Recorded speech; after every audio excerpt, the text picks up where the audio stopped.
In this short video, we are going to reset EX2700 Netgear Range Extender device. It's simpler than you think. Locate the factory reset on your Netgear extender on the side or back of your extender.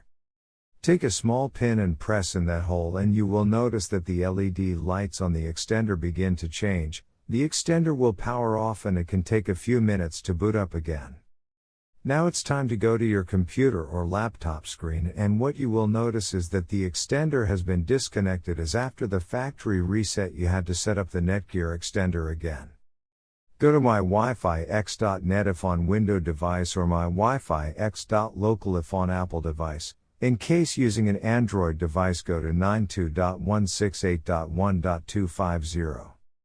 A screen appears in front of you, and now click on the new extender setup that leads you to a new page, where you will need to create a new account in order to install your extender, and this page is called the Netgear Genie Smart Wizard.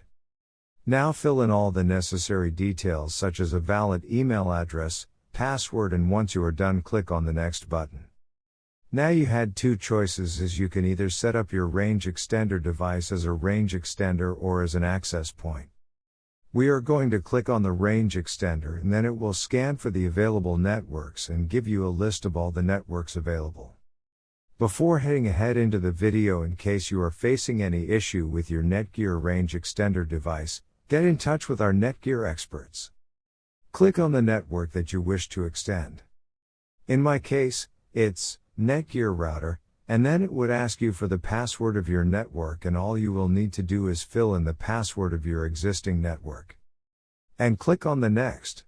In case if the Wi-Fi password that you just typed in is correct, then your extender will establish a connection between your extender and router.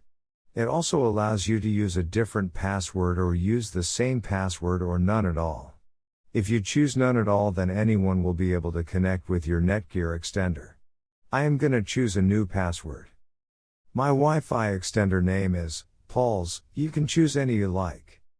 Now we are successfully done with setting up our Netgear EX2700 range extender. Now go to our taskbar and connect to our newly set up Paul's range extender.